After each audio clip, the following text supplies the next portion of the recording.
Recuerda que lo que estamos entrando a estudiar son vías metabólicas. En las vías metabólicas hay una serie de enzimas importantes que permiten las transformaciones de los compuestos a los llamados metabolitos. Siempre el producto de una reacción, te vas a acordar de eso, siempre el producto de una reacción es el sustrato para la siguiente reacción, hasta terminar en un producto determinado, el cual puede influenciar en alguna de las reacciones, ¿no? Cuando hay un proceso de regulación, como lo vamos a ver en un momentito. Yo te hago este esquema para recordar los caminos que se sigue a partir de la glucosa, que es el punto central, como lo podemos observar. Entonces, esta glucosa, obviamente, en este esquema estamos indicando que proviene de glucógeno, en el cual lo hemos conocido en la clase última que hicimos, que es una reserva energética. Entonces, mediante un proceso de glucogenólisis, este glucógeno es desdoblado a moléculas de glucosa. Entonces, el paso en esquema de glucógeno a glucosa se llama glucogenólisis, que es un tema que tenemos que desarrollarlo dentro del metabolismo después de la glucosa, las vías. Si es que existe una muy buena dos vías metabólicas que tenemos que estudiar en este esquema, lo estamos aclarando. Repito nuevamente, el azúcar glucosa proviene, claro, del alimento por un proceso de ingestión, se almacena como glucógeno y en caso que se necesite, se desdobla este glucógeno a molécula de glucosa. Entonces, en mi esquema, de glucosa a glucógeno se llama glucogenólisis. Y de glucosa a glucógeno se llama glucogenosis, está bien, la formación de glucógeno. Y de glucógeno a glucosa es la glucogenólisis. En el primer tramo, de izquierda a derecha de mi dibujo, la enzima clave es la glucógena sintasa. Y en el segundo tramo, de derecha a izquierda, la molécula clave es la glucógeno fosforilasa. Tanto la glucógeno fosforilasa, que desdobla el glucógeno, como la glucógeno sintasa, que permite formar glucógeno, está regulado por la acción hormonal. En otras palabras, si yo estoy recordando la transformación de moléculas de glucosa a glucógeno, estamos hablando de una etapa postprandial. Entonces hay hormonas que van a regular ese paso, al revés. Si estoy en etapas de ayuno, el glucógeno tendrá que ser desdoblado a glucosa. Y hay hormonas como el glucagón que lo va a dirigir. Dos vías metabólicas importantísimas que recordar. Si el proceso de metabolismo de carbohidratos sigue su dirección de abajo hacia arriba en mi esquema, estoy viendo que este es un proceso llamado glucólisis, que termina en piruvato, que a veces le llamamos también la glucólisis aeróbica, para diferenciar del tramo que conlleva la formación del lactato por un proceso de reducción, que le llamaríamos la glucólisis anaeróbica. Entonces, si el producto de la vía glucolítica es el piruvato, estoy hablando de una glucólisis anaeróbica, como se le dice, porque el proceso va a continuar hacia abajo, es decir, hacia acetilcoenzima, hacia ciclo de Krebs. A eso me refiero, con aeróbica. Pero si por alguna razón estamos hablando de un glóbulo rojo, por ejemplo, el mecanismo nunca va a llegar acá. El mecanismo es al lactato. O sea, el piruvato va a tener que ser reducido, ¿no?, por el lactato deshidrogenasa para que quede como producto final el lactato. Entonces acá tenemos una vía metabólica que se llama la glucólisis aeróbica anaeróbica. El proceso de glucólisis a piruvato conlleva en la aeróbica para ganar energía. O sea, la oxidación tiene que continuar, no puede quedarse acá. En cambio, acá ya se quedó la oxidación, ahí terminó todo. Ya este lactato no será oxidado. En cambio, si hablamos de aeróbica, el piruvato sí tiene que ser oxidado, pero no en el citosol, tiene que ser en el interior de la mitocondria. Entonces, la piruvato deshidrogenasa va a permitir el paso de piruvato a acetilcoenzima con pérdida de un carbono, porque eran 6 carbonos que había acá. Acá ya lo sabes que son 2 piruvatos, por la clase que hiciste con todo el águila. Ahí están los 6 carbonos todavía, no hay pérdida de carbono todavía, pero acá ya empieza la pérdida de carbono. Porque el piruvato tiene 3, el acetato acetil tiene 2, y hay pérdida de carbono, y pérdida de hidrógenos también, por supuesto. Y el acetilcoenzima va a entrar al ciclo de Krebs para culminar el proceso de oxidación completa del alimento llamado glucosa. O sea, al final del ciclo de Krebs tiene que perderse todos los carbonos, tiene que liberarse todos los hidrógenos Esos hidrógenos irán a la cadena respiratoria, conjuntamente con los equivalentes reductores mencionados, la formación de agua al final, la liberación de energía para formar ATP, en un proceso llamado fosforilación oxidativa. Pero en toda esta trama, en mi esquema, de arriba hacia abajo, de glucosa a ciclo de Krebs en este proceso, se libera energía en diferentes tramos. Acá vienes tú la producción de ATP por un proceso llamado fosforilación por sustrato, ¿no? Acá va a haber fosforilación por sustrato, también con formación de ATP, por supuesto que sí, ¿no? Una vía importante entonces la vía glicolítica, la otra la oxidación de piruvato, otra vía metabólica con la piruvato de deshidrogenasa, la otra vía es el ciclo de Krebs. Toda esa vía tenemos que estudiarlo, ¿no? Cada una de ellas tenemos que estudiarlo. Este se llama anaerobio, como nos queda, ¿no? Esta glucosa tiene 6 carbonos, pero a partir de esa glucosa se forman monosacáridos de 5 carbonos. La ribulosa 5-fosfato es punto clave. Y de ahí la ribosa y la desoxirribosa para formar parte de los nucleótidos. Esta es una vía importantísima que se llama la vía de las pentosas, ¿no? Vía de las pentosas, ¿no? Entonces, o de la hexosa monofosfato también se llama. Es otra vía que tenemos que estudiar. Acá hay una flechita que te indica que a partir de la glucosa se va a transformar en ácido glucurónico. Como tú ya conoces la fórmula que yo te di, la glucosa en el carbono 6 tiene grupo OH, grupo alcohol. Pero el glucurónico significa que ese ácido oxidado hasta carboxilo. Entonces acá hay un mecanismo de oxidación para que en el carbono 6 aparezca el grupo carboxilo. Y tenemos el ácido glucurónico. El ácido glucurónico es muy importante porque por conjugación va a permitir la liberación de compuestos insolubles para favorecer su salida. Vamos a recordar acá que tiene que haber una conjugación del ácido glucurónico con la bilirrubina para favorecer su eliminación. Entonces esta vía tiene que estar incrementada, formada constantemente. Entonces la vía del ácido glucurónico va a permitir, ¿no?, los procesos de conjugación a nivel de célula hepática para la solubilidad de diversos compuestos, uno de ellos es la bilirrubina, por supuesto, para su eliminación, ¿no? Cualquier momento en el cual esta vía se ve interrumpida, es obvio que no va a ser posible la eliminación de bilirrubina. Por ejemplo, hay una ictericia del recién nacido, en la cual por falta de maduración esta vía no funciona como debe ser y no se forma el ácido glucurónico. Entonces se llama pues la ictericia fisiológica del recién nacido, que es tratado de inmediato. Me había olvidado de decir que esta vía, que se llama la vía de la hexosa monofosfato, o se llama la vía de las pentosas, tiene una función: formar azúcares de 5 carbonos, pero también de 3, también de 4, también de 5, de 6, de 7 carbonos. O sea, acá hay una variedad de compuestos que se van a formar a partir de esta vía. Se forman muchos monosacáridos. Obviamente que si tengo un monosacárido de 6 carbonos, yo puedo entrar a la vía glicolítica nuevamente. Realmente, si tengo un monosacárido de 3 carbonos, puedo entrar a la vía glicolítica por este lado, ya que tú recuerdas que la fructosa no 6-fosfato se divide en 2 triosas. Entonces, si acá se origina una triosa, es muy probable que entre nuevamente acá, ¿no? O sea, va a haber una interrelación. Algo más, que esta vía de las pentosas le va a aumentar el poder reductor al citosol tremendamente, porque acá se va a formar NADPH, NADP reducido, que eso favorece la síntesis, por ejemplo, de ácido graso. Si no hubiera NADPH, es imposible que se sintetice ácido graso. La capacidad biosintética del citosol disminuiría tremendamente si no funciona esta vía. ¿Cómo se llama esta vía? Vía de la pentosa, o de la hexosa monofosfato. ¿Cómo se llama esta vía de izquierda a derecha? Glucogenogénesis o glucógeno. Muy bien. ¿Y de derecha a izquierda? Y de acá, glucólisis aeróbica, anaeróbica, oxidación de piruvato, ciclo de Krebs. Esta es la vía que tenemos que estudiar a grandes rasgos en el proceso que iniciamos hoy día, ¿no? Vamos a ver con qué lo iniciamos, como lo quiera imaginarse, la vía glicolítica. Un resumen de lo cual ya tú lo conoces. ¿Qué dice ahí? Es la primera etapa oxidativa de la glucosa. Entonces ya tú, cuando hablo de glucólisis, ya sabes en qué termina, en qué empieza, en qué termina, ¿no? De gran dependencia cuando existen pocas mitocondrias, como la médula renal, por ejemplo. Porque si hay una abundancia de mitocondrias, es muy posible que el proceso continúe, ¿no? Un proceso aeróbico completo.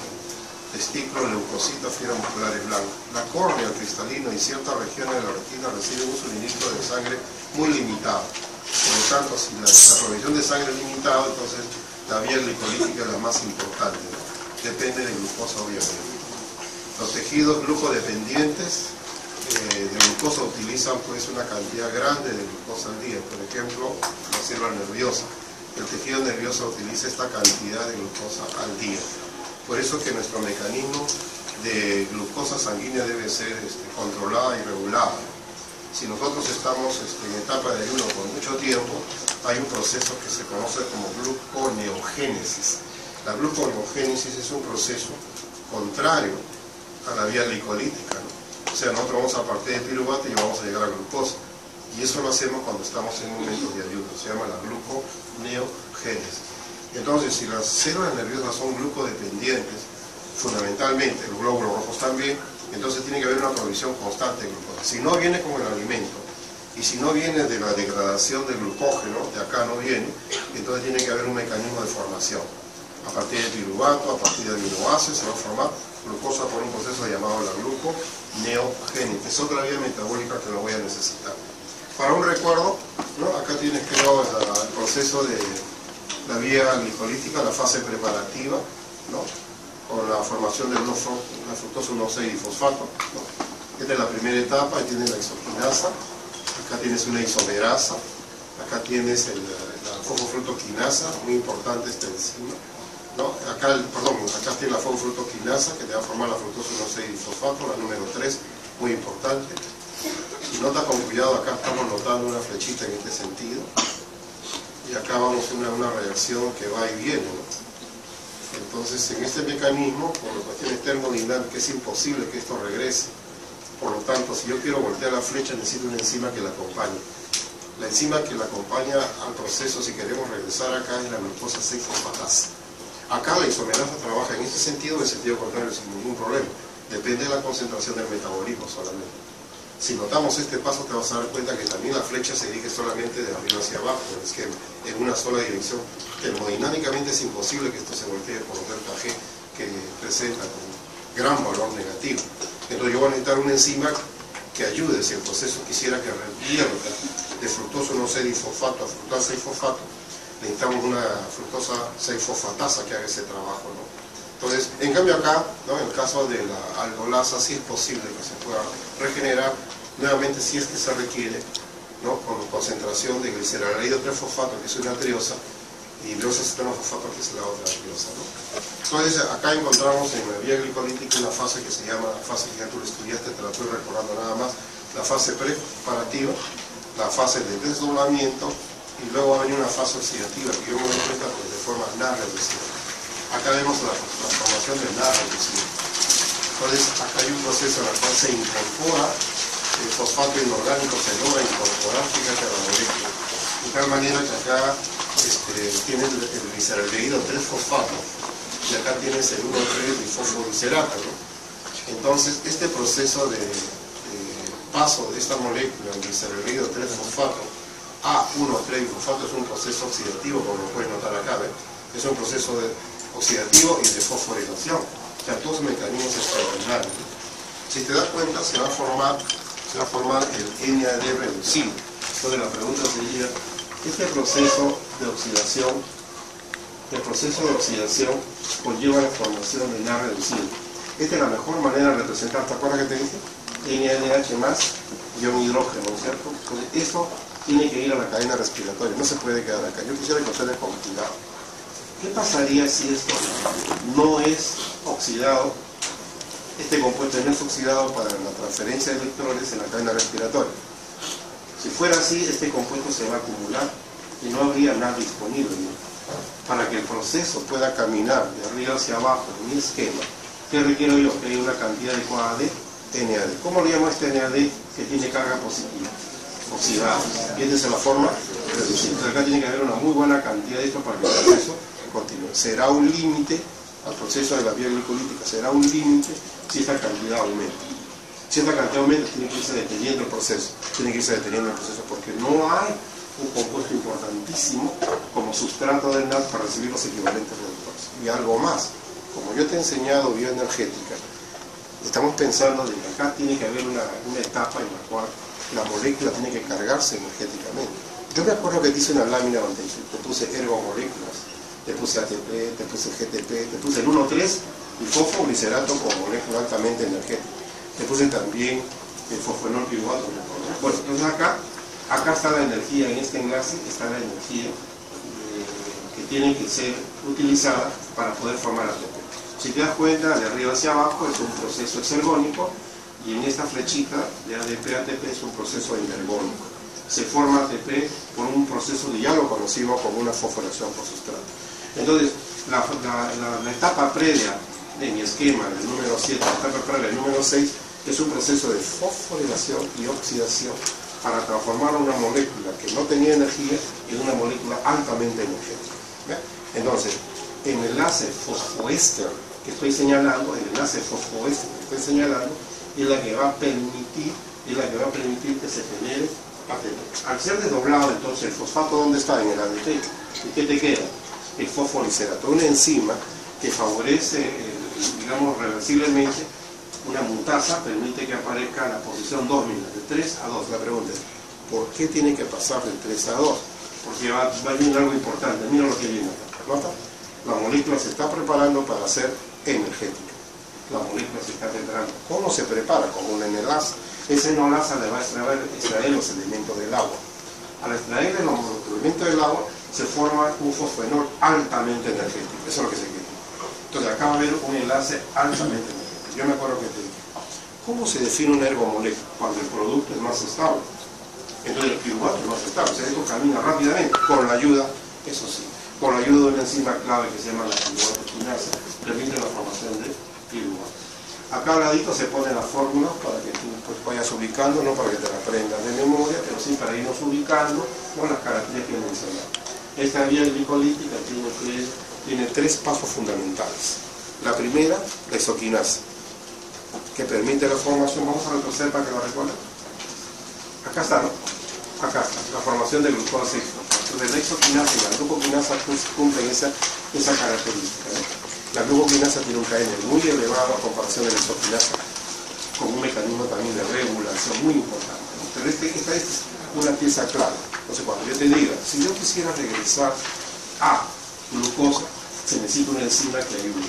Esa enzima que ayuda se llama glucosa 6-fosfatasa. Cuando nosotros estamos acá, vamos a notar también que la fructosa 6-fosfato va a ser fosforilado en el carbono número 1. Entonces nosotros tenemos que hablar que la molécula ahora se llama la fructosa 1,6-fosfato. Entonces veamos esta fórmula para que te ubiques. Carbono 1, 2, 3, 4, 5, carbono 6. El carbono 6 está fosforilado, fructosa 6-fosfato. Pero cuando gana otro fosfato lo va a hacer en el carbono número 1, ¿no? Entonces la molécula se llama la fructosa 1,6-fosfato.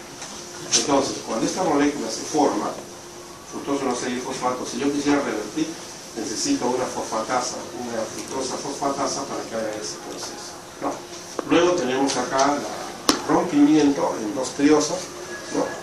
La gliceraldehído 3-fosfato y el fosfato para continuar con uno de ellos. Se supone que todo está duplicado acá, todo está duplicado, hasta aparecer al final 2 moléculas de piruvato, pero en la etapa final, mira tú, hay solamente un paso, ¿no? De fosfonol a piruvato. Si yo quiero voltear acá, necesito otra enzima gluconeogénica, la fosfonol piruvato carboxiquinasa, que me va a permitir ese paso en la vía de la gluconeogénesis. O sea, acá hay 3 enzimas clave que yo quiero que te la aprendas. Una es hexoquinasa, la otra, y la tercera la piruvato quinasa, que tiene que ser revertida por mecanismos especiales que en un momentito la vamos a estudiar. ¿Pero está claro eso? Muy bien. Seguimos. Esta primera etapa, entonces, 7 enzimas de la clave tienen que ser reguladas. Esta va a ser regulada por sustrato. Cuando hay demasiada glucosa y fosfato se detiene, ¿me entiendes? ¿Por qué? Porque esta es una enzima reguladora. Esta enzima es reguladora. La hexoquinasa, la glucoquinasa en el otro caso, es enzima reguladora. Se llama enzima reguladora, enzima alostérica, cuando efectores van a actuar sobre la enzima en un sitio diferente al centro activo y la va o detener un poco o la va a activar la reacción. Entonces voy a hablar de un efector positivo y un efector negativo. Si yo te dijera, por ejemplo, se aumenta la cantidad de glucosa 6-fosfato y esta detiene la actividad de la hexoquinasa, ¿será un efector positivo o será un efector negativo? ¿Entienden la idea? Si la detiene, negativo. Y si la estimulara, positivo. Si la estimulara, positivo. ¿No es cierto? Bueno, si yo te digo, esta es una enzima clave que ya te la aprendiste, también tú que la primera es oquinasa. ¿Esta cómo era? Muy bien. Si yo te digo, hay una muy buena cantidad de ATP y esa detiene la reacción, ¿será un efector negativo? Si yo te digo, hay una buena cantidad de AMP, y esto le estimula, efector positivo. Entonces son enzimas reguladoras. Entonces las enzimas reguladoras, acá también, si hay mucho ATP se detiene, si hay AMP trabaja. Entonces las enzimas reguladoras son muy importantes. En la vía glicolítica tenemos 3 enzimas reguladoras que te acabo de mencionar.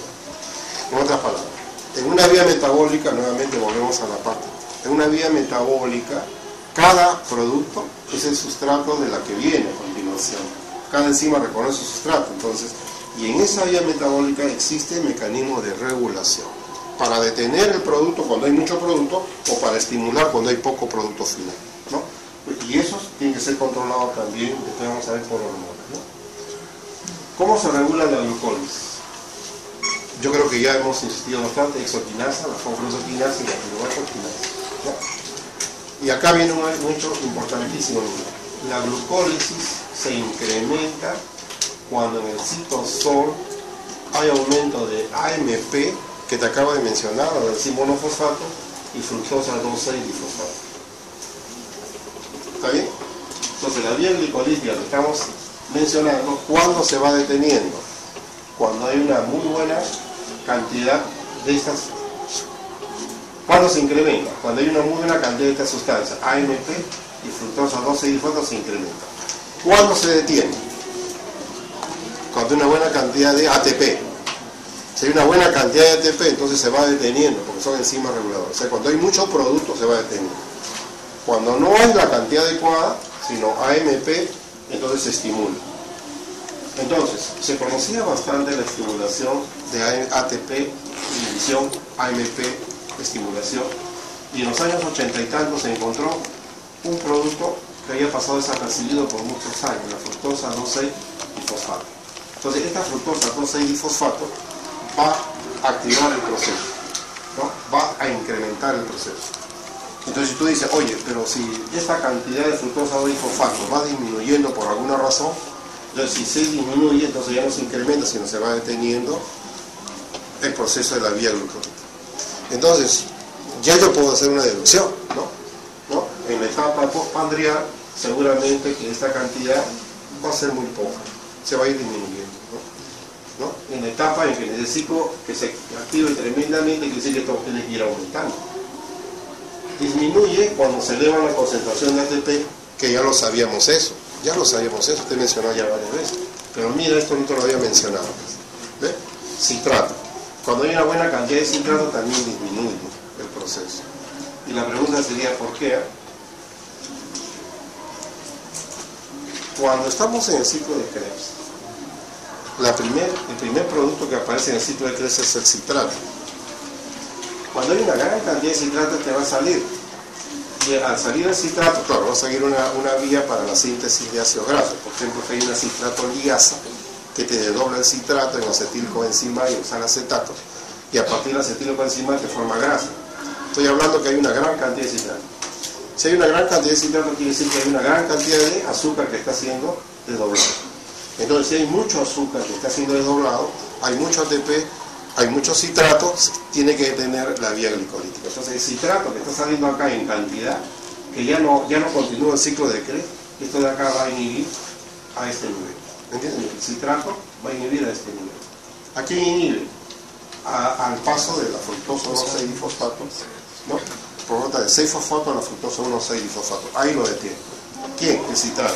Entonces el citrato es una molécula muy importante que hay que mencionar. El ATP, por las razones que es un producto formado altamente energético. Si hay una muy buena cantidad ya, ¿para qué seguir el proceso de formación? Y el citrato, ¿por qué te dije?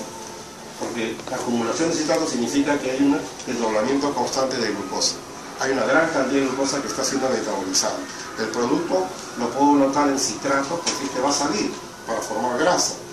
Entonces, cuando consumimos bastante carbohidratos, yo voy a formar grasa al final. El exceso de carbohidratos permite la formación de ácidos grasos y estos se unen con glicerol y se forma triglicéridos. Entonces esa vía no la entendemos, pero acá está la clave. El citrato va a inhibir este proceso. ¿Te he confundido o te he aclarado el movimiento? ¿Estamos acá? ¿Sí? ¿Cuándo disminuye? ¿Quién disminuye? ¿De quién estamos hablando? ¿Quién disminuye? La concentración. La glucólisis, ya. Disminuye la glucólisis cuando se eleva ¿qué? La cantidad de ¿qué? De ATP. Entonces es un producto, ¿no?, que se ha formado a firmar una buena cantidad de energía. O sea, tengo una buena cantidad de energía, ¿para qué más? Citrato. ¿De dónde proviene esto? Del desdoblamiento de la gran cantidad de glucosa que ha entrado. Y la alanina Es un aminoácido. Entonces, yo tengo una buena cantidad de aminoácidos que van a entrar al ciclo de Krebs. La misma razón. Se está formando una gran cantidad de ATP, detente, porque está entrando cantidad de alanina, detente. Entonces la glucólisis se detiene. Una hormona. En el caso de la hormona llamada glucagón, muy importante. ¿Por qué? Porque detiene la glucólisis e incrementa la gluconeogénesis. Entonces yo le voy a llamar a esta, para irnos ubicando, le voy a llamar una hormona del ayuno. Esa hormona del ayuno incrementa la gluconeogénesis. Entonces, si no hay alimento, y ya se acabó pues la provisión de alimento, entonces yo tengo que sacar azúcar a partir de piruvato, por ejemplo, a partir de lactato, por ejemplo, a partir de aminoácidos, por ejemplo. Entonces, ¿para qué tengo que incrementar la formación de glucosa? Para que las células glucodependientes no sufran. El tejido nervioso necesita azúcar puro, tenemos que darlo. Entonces, después de muchas horas que no tomamos alimento, el cerebro siempre reclama el azúcar pura, glucosa. Para eso tiene que haber una gluconeogénesis constante. ¿Ya? Al revés. Cuando estamos tomando alimento, la insulina es la que gobierna, ¿no es cierto? Pero cuando estamos en ayuno, quien gobierna en este caso sería el hígado. La fructosa difosfato, 2,6-difosfato es un compuesto que va a regular la vía glicolítica, ¿no? Entonces yo quisiera que tú interpretes qué es lo que está ocurriendo acá. Acá tienes la actividad de una enzima, la fosfofructoquinasa. Esta fosfofructoquinasa, que le vamos a llamar a 1, es la que permite el paso de la fructosa 6-fosfato a fructosa 1,6-difosfato. ¿Lo anotaste? ¿Todavía no? Nuevamente. La fosfofructoquinasa 1 es aquella que permite el paso de la Fructosa 6. La fructosa 6-fosfato. La fructosa 6-fosfato a fructosa 1,6-difosfato. Como ya te palteaste, acá está. No se lo rompió, ya, mira. El fructosa 6-fosfato a fructosa 1,6-difosfato. Entonces este paso lo hace una enzima que se llama la fosfofructoquinasa 1. Ya le estamos dando el nombre de 1. ¿Ya? ¿Está bien? Eso yo quisiera que tú lo remarques bien, por favor, porque si no lo vamos a equivocar. Entonces, ¿cómo entiendes este gráfico? A ver. ¿Actividad de quién tenemos acá? Actividad de la enzima. ¿Cómo se llama la enzima? Pero la 1. Entonces, ¿cuál es el sustrato? La fructosa 6-fosfato. ¿Entiendes? Entonces, si yo encuentro acá un KN de un poquito más de 0,05, el KN, y acá un KM de 12. ¿Qué me está indicando esto? Que esta está desarrollando su actividad tremendamente si la compara cuando no tiene la fructosa 2,6-fosfato. ¿Se entendió así el esquema? Si yo tengo un tubo de ensayo con la enzima, ¿no es cierto? Con el sustrato, discúlpame, con el sustrato. ¿Cuál es el sustrato que va a tener el tubo de ensayo? O sea, entonces yo le voy a agregar la enzima para que transforme la fructosa 6-fosfato en fructosa 1,6-difosfato, que es el producto. Si al tubo número 1 le agrego fructosa 2,6-difosfato, el KM se alcanza rapidísimo con una cantidad pequeña, ya estoy en la mitad de la... ¿Me entiendes? En cambio, si al segundo tubo no le pongo el efector, fructosa 2,6-difosfato, el proceso va a demorar bastante, porque un KM bien elevado. Entonces necesito mucha fructosa 6-fosfato para llegar al KM que se ha mencionado acá. ¿Qué es el KM? Por el cual se alcanza la mitad de la velocidad máxima, que es la concentración de sustrato. Entonces acá la concentración de sustrato es pequeñita, mira, y se alcanza rápido. Está trabajando muy bien entonces. ¿Quién está trabajando bien? Esta enzima. ¿Cómo se llama? Repítela, por favor. Esa enzima está trabajando bien. Entonces yo te pregunto, cuando yo estoy a este nivel con este KM, ¿qué es lo que está apareciendo rápidamente en la reacción? El producto. ¿Y cuál es el producto? Dime cuál es el producto, por favor. La fructosa 1,6 y fosfato. ¿Está bien? En cambio, si en el tubito de ensayo no le pongo este compuesto llamado fructosa 2,6 y fosfato, el proceso, míralo, necesita una gran cantidad para alcanzar la mitad de la velocidad máxima. O sea, está trabajando muy poco, se está deteniendo su actividad. Entonces la fructosa 2,6 fosfato es un efector positivo porque va a estimular al proceso de la formación de la actividad de la fructosa 1,6 fosfato. ¿Me entiendes? Se forma fructosa 1,6 fosfato. ¿Ya? Esta molécula te la presento. Esta es la molécula reguladora entonces. ¿Ya? Entonces, en el paso o la actividad de la fructosa en la producción de la fructosa 1,6 difosfato, yo tengo que considerar dos cosas, ¿no? Dos moléculas que me van a trabajar esta molécula. El AMP y esta molécula que le estoy presentando. Los dos van a estimular el paso. Los dos van a estimular a que trabaje bien. ¿Que trabaje bien quién? ¿De quién estamos hablando? ¿Qué enzima? ¿Qué enzima? Apúntala porque no te apunta. Esa enzima. ¿Ya? La fosfofructoquinasa 1 está. La fosfofructoquinasa 1. ¿Y esta molécula cómo se llama? Es un compuesto que se llama la fructosa 2,6 difosfato. ¿Por qué se llama así? Porque si este es el carbono 1, acá está el carbono 2, acá está fosforilado. En cambio, en la fructosa 1,6 difosfato, acá está fosforilado y acá. Fructosa 1,6, acá es fructosa 2,6 difosfato. Entonces, esta es la molécula reguladora. Es la molécula reguladora. Esta molécula reguladora tiene que formarse, ¿no? ¿De dónde sale fructosa 2,6 difosfato? De una fructosa 6 fosfato que gana un fosfato, pero en el carbono número 2. Entonces, tiene que haber una enzima que lo haga, ¿no es cierto? Entonces, la enzima que hace eso se llama la fosfofructoquinasa 2. La fosfofructoquinasa 2. La 1 ya la hemos estudiado. Ahora te enseño que hay una 2. Esta es la que permite el paso de la fructosa 6 fosfato, que lo estoy señalando, a fructosa 2,6 difosfato. ¿Está bien? Ahora yo te pregunto, ¿qué importancia tiene este compuesto que estoy señalando acá en la vía glicolítica? ¿Qué hace la fructosa 2,6 difosfato? ¿Estimula la glucólisis o la detiene? La estimula, porque permite que la fosfofructoquinasa 1 esté funcionando bien. Ahora, piensa un poquito. Si esta fructosa 2,6 difosfato, ¿no?, por acción de una fosfatasa que se llama la fosfatasa 2, ¿no?, le extrae el fosfato que está incorporado en el carbono 2, pues será la fructosa 6 fosfato y ya no tiene la actividad. Entonces, si esto lo voy destruyendo, la vía glicolítica se va deteniendo. En otras palabras, si esta enzima está trabajando, la vía glicolítica se detiene. Si esta enzima es la que está trabajando, la acción quinasa, la vía glicolítica aumenta, se incrementa. ¿Está claro así? Entonces, la enzima que estamos mencionando aquí en este esquemita se llama la fosfofructoquinasa 2, que permite el paso de la fructosa 6 fosfato a fructosa 2,6 difosfato. Porque nosotros queríamos averiguar el origen de esta molécula, y ya lo encontramos. ¿De dónde sale esto? Porque cuando hemos estudiado la vía glicolítica no me mencionaba este compuesto, ¿no?, por ningún lado. Si observamos, acá tengo la fructosa 1,6 difosfato.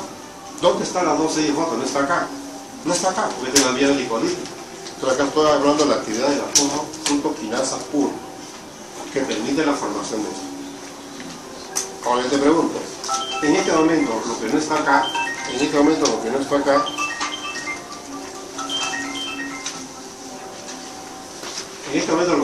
sería la actividad de la fosfofructoquinasa 2, mira tú.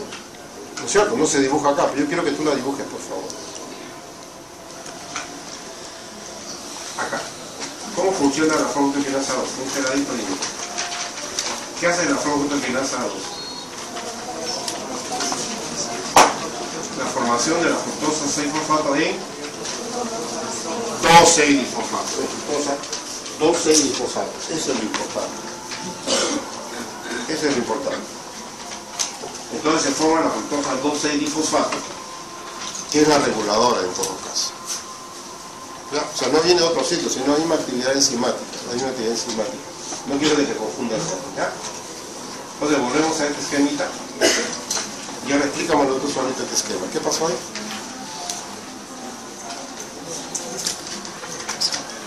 Cuando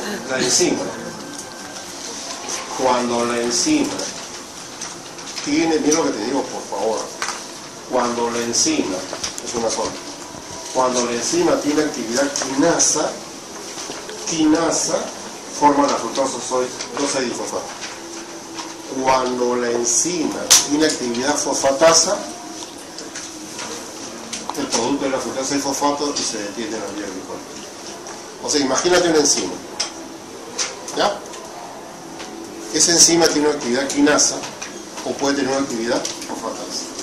La pregunta es, ¿de qué depende que tenga una actividad quinasa y de qué depende que tenga una actividad fosfatasa? ¿De qué? Si nosotros estamos en una etapa donde se está apareciendo mucho producto, ¿me entiendes? Mucho producto, la quinasa se inhibe y trabaja la fosfatasa. ¿Me entiendes? O sea, existe mecanismo de regulación, claro que sí. Entonces hay moduladores o efectores, por supuesto, y hormonas que lo van a regular todo, ¿ya? Entonces, la enzima tiene dos actividades, que eran una actividad quinasa y una actividad fosfatasa. Es la misma enzima, es la misma enzima. Es la misma proteína, es la misma proteína. Es la misma cadena de aminoácidos, la misma cadena de aminoácidos, pero que tiene dos actividades, ¿ya? Algo parecido de la forma T y la forma R. Cuando se fosforila, forma R. Cuando se desfosforila, la forma T, en algunos casos. Entonces, algo parecido a eso quiero mencionar, ¿ya? Y acá ya es el resumen final de lo que hemos hablado para que tú puedas deducir. La fructosa 2,6-difosfato está incrementada. ¿Quién está incrementada? La fructosa 2,6-difosfato. Entonces, ¿qué se estimula? La vía glicolítica. ¿Y qué se inhibe? La formación de glucosa en gluconeogénico. Por la razón que hemos dado, ¿no es cierto? Quiere decir que yo tengo que decir, si la cantidad de fructosa 2,6-difosfato está elevado, entonces la glicólisis se detiene. O se aumenta. Y la gluconogénesis se detiene, aumenta. Se detiene. Al revés. Si la fructosa, supongo que estás anotando, ¿no? Si la fructosa 2,6-difosfato ha disminuido en concentración, yo te doy un valor acá y acá te doy otro valor, pero disminuido, ¿no? De 0,05 para 0,1, por ejemplo. Entonces, ¿qué digo? Observemos acá, se inhibe la vía glicolítica, se estimula la glucogénesis. Ahora te hago la pregunta. Esta sustancia que estoy señalando, la fructosa 2,6-difosfato, ¿a quién va a estimular? A la fosfructoquinasa 1, para que esto pueda trabajar, ¿ya? Entonces, por este gadito yo tengo una buena cantidad de ATP. Esto es una buena cantidad de ATP. Quiere decir que va a haber un proceso por el cual, a partir de una hormona llamada glucagón, ¿para qué servía el glucagón? La gluconeogénesis, va a estimular la gluconeogénesis, ¿de acuerdo? Etapa de ayuno. Entonces existe un mecanismo que es dependiente del AMP cíclico. Cuando hay glucagón, quiere decir que el AMP cíclico va a aumentar, ¿cierto? Al aumentar el AMP cíclico se estimula el paso de ATP a ADP, sino de dónde aparece este proceso. Entonces quiere decir que tiene una proteína quinasa dependiente del AMP cíclico. Y mira tú, acá está activa la fosfructoquinasa 2. Tienes que acordarte qué hace la 2.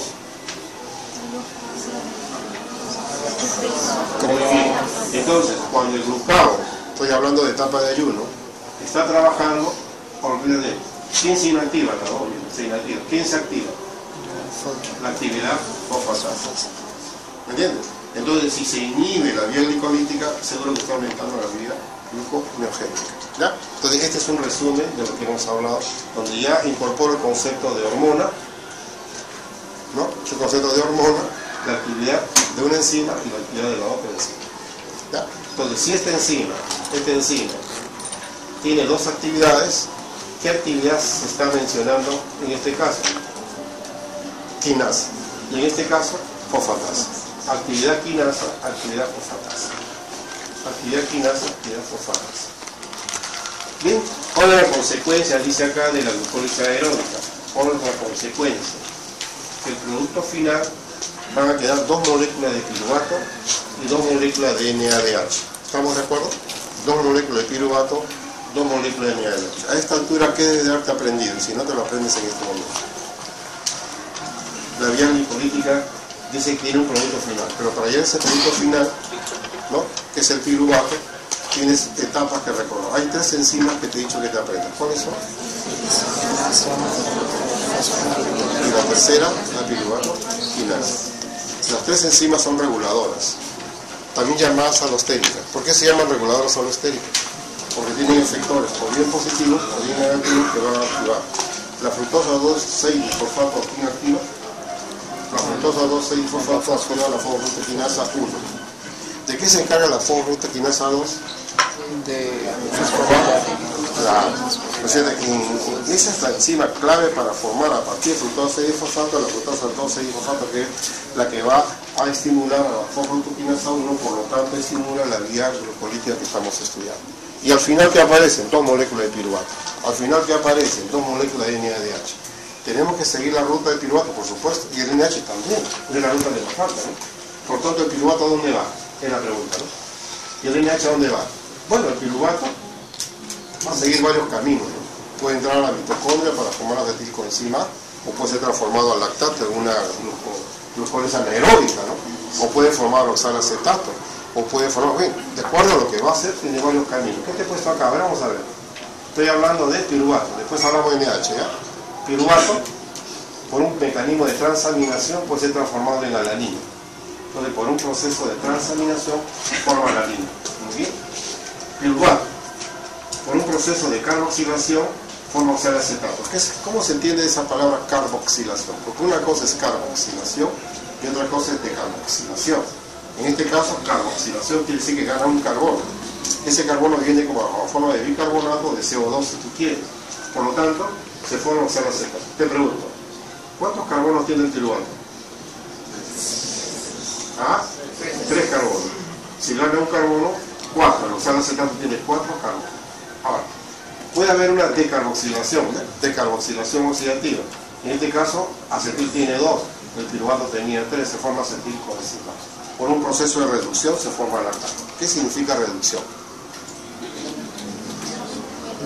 Entonces, si yo digo, el piruvato origina el lactato, ¿quién se reduce?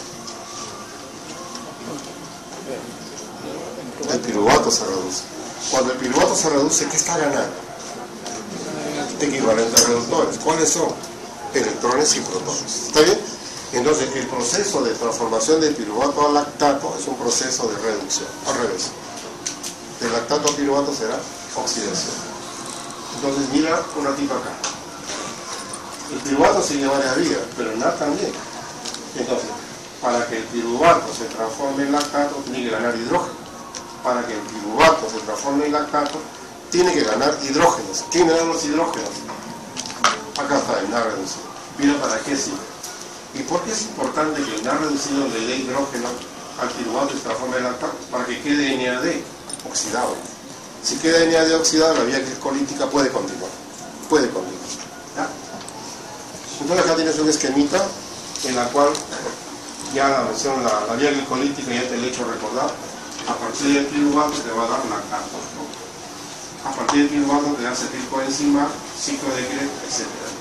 Por este campo tienes algo que ya mencionamos el día de ayer, el día que hiciste clase con Tuela y la rama de fermentación. O sea, significa que algunos microorganismos tienen la posibilidad de transformar el piruvato en etanol, alcohol etílico, perdiéndose carbono. Entonces, el microorganismo transforma la glucosa por un proceso idéntico al que hemos mencionado, pero el piruvato es transformado en etanol, por un proceso que llamamos la fermentación alcohólica, propio de algunas levaduras, de microorganismos fundamentalmente. Toda la industria del alcohol, de las bebidas alcohólicas, se basa en este proceso. Encontrar la levadura que hace, por ejemplo, para la elaboración de la cerveza, la levadura Saccharomyces cerevisiae es la que se utiliza y va a producir el alcohol característico, ¿no? La pregunta es, ¿para qué el microorganismo realiza este proceso? Respuesta, para ganar energía y formar ATP. ¿Cuál es el producto final de esta vía de transformación oxidativa, etanol, es un producto final. El etanol es un producto final peligroso para la levadura, peligrosísimo. Cambia el pH y las levaduras tienden a transformarse en esporas, porque es un medio inadecuado. Pero es un producto final. En cambio, el etanol para nosotros es beneficio, porque es bebida alcohólica. Entonces, la buena cerveza, el buen vino, el buen pisco se basa en esto precisamente. Nosotros tenemos una enzima que puede transformar algo de azúcar en alcohol. En el metabolismo, al consumir gran cantidad de azúcar, podríamos formar algo de alcohol. ¿Qué opinas? ¿Tú qué dices? Sería bueno, ¿no? Estaríamos felices que nos manden nuestro alcoholcito de vez en cuando y sentir algo rico. No, no tenemos la enzima. No tenemos ninguna enzima que permita la transformación del azúcar, o sea, piruvato, en otro caso estamos acá, en etanol. ¿Entiendes? Solamente ciertos microorganismos tienen esa enzima que hace ese proceso. ¿Ok? Al revés. Cuando yo tomo etanol, tomo mi cervecita, tomo mi vino, yo tengo que transformar el alcohol rápidamente, eso sí, tengo que transformarlo rápidamente. Y si tengo buena cultura etílica, tengo que transformar más rápido todavía. ¿Entiendes? Y si tengo mala cultura etílica, me voy a marear con un vaso de vino, con 2 vasos de vino, ya estoy así. Con un vasito de ron, estoy hablando ahí, haciendo el cachete que se adormece. Hay personas que no tienen cultura etílica. Y con 2 vasitos ya están. La raza japonesa, es una de las razas japonesas, yo no, la raza japonesa jaladito. Ya por característica, ellos tienen poca capacidad para transformar rápidamente el etanol. Por lo tanto, con unos cuantos vasos de cerveza ya mancaron.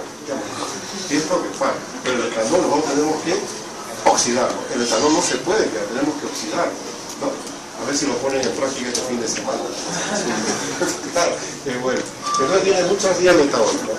¿Qué vía metabólica me falta señalar acá de la lámina anterior? La formación de oxalacetato. La vamos a ver después, pero no está en esta. El oxalacetato es importante por un proceso de carboxilación. Si es que existe oxalacetato, mira, si es que existe oxalacetato, se puede formar glucosa con bastante facilidad. O sea, este de acá es un metabolismo excelente para la gluconeogénesis. ¿De dónde sale esto? Simplemente la transformación del piruvato. Por un mecanismo de carboxilación se forma oxalacetato, que es una fuente extraordinaria para formar glucosa por un proceso llamado de gluconeogénesis. ¿Cuándo se produce el lactato?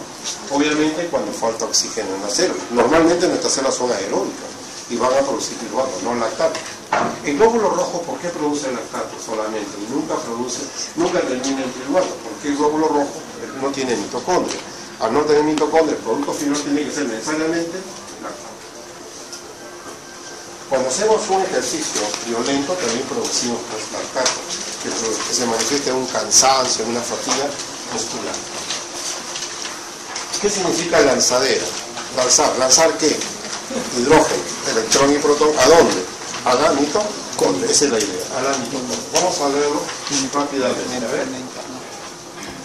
En el proceso aeróbico, los equivalentes reductores del NADH son transferidos al interior de la mitocondria por un proceso llamado lanzadera.